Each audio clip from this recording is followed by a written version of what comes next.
Hi, Subhash here from Autophiles. So I'm in the Geely Boyue in China.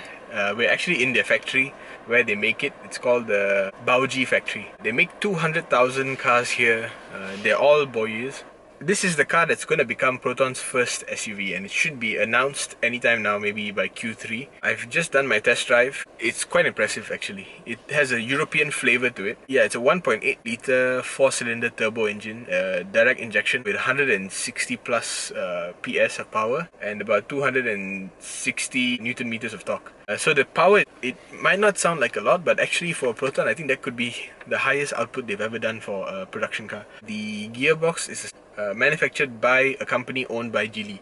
After Geely bought over Volvo, they're pushing themselves very hard to become a worldwide brand where most of the technology and the engineering and the resources are shared between their brands like Lynk & Co, Volvo cars, now Proton, and of course Lotus. The way they approach their brands is each brand is kept very independent. So you're supposed to go and establish your own identity, you're supposed to have your own design team, you have to have your own brand philosophy. Back to this thing, I'll just do a very quick one because we've only had about a couple of hours with this car, but it's shared between a few media and there's a lot of busy stuff here, and it's just a straight road, U-turn and come back. My first impression is yes, very continental flavor. I think Chinese cars already have an identity of their own, which is a tinge of European, tinge of Korean. Build quality in here is amazing, man. There's no squeaks. You try to move a piece in this car, you try to move a handle, the entire car is moving because everything feels so securely put together. But of course, because it's Chinese, it does have its own little quirks. And I think the quirks, back in the day, the quirks used to be, oh, they did it wrong, they did a mistake. But now the quirks are, they did it weird, they did it their own way. Like the fonts for the aircon vents, open and close is not like a simple icon.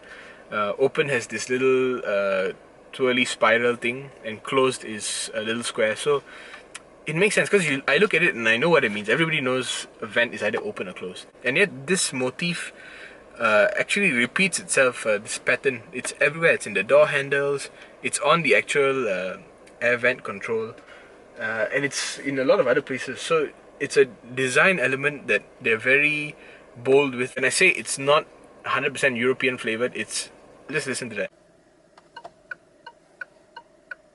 The stock doesn't have that clickiness to it, you know, when you engage into left or right. In even a Kia or a Hyundai, you have this very satisfying click, you know. I'm not talking about the sound of the signal indicator, I'm talking about the feeling of the stock going into position.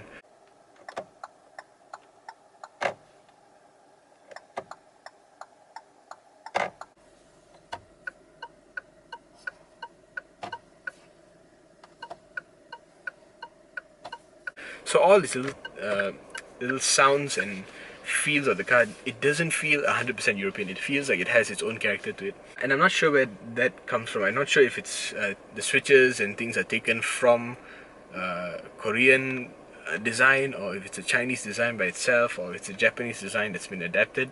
When I say it doesn't feel 100% German, it's because everything in here, even that sound, it has its own little identity to it. In terms of driving, I would say quite European.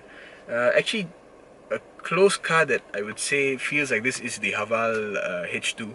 The power is sufficient, as we didn't have a very long track. The track is only about 200 meters, so by the time you're going 60, the guy next to you is saying like slow down. I think fuel efficiency is going to be a bit of an issue. If you're light-footed, it's going to be more like a 2 litre or 1.8 litre in terms of fuel economy. But if you're really heavy on the throttle and you keep asking for boost, then it's going to be a bit worse than you expect.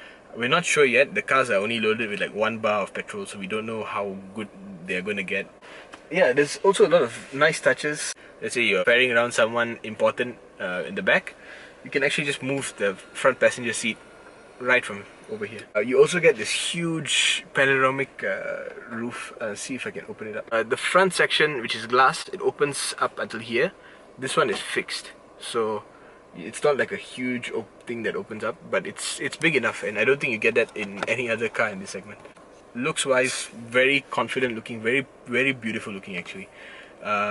Value we'll see, because Proton hasn't announced what the price is going to be, and what package is gonna come to Malaysia in the Proton SUV. We don't know if we're gonna get the sunroof. Might not have this, like right now there's this AI assistant. It's quite useful according to my friend who speaks Mandarin, but you know, it only speaks Mandarin, so I don't know how they're going to adapt that. They might not. They might just make a very simple English voice assistant that just helps with infotainment. Besides that, the display is all electronic. It's very nice to look at. I'm very impressed with this car. So value, if they can bring this in at 120, it'll be superb. Because at 120 and you're getting a full spec car, that's going to be very difficult to beat. So I think the review time is about over, so I have to get out the car. Okay, thanks for watching.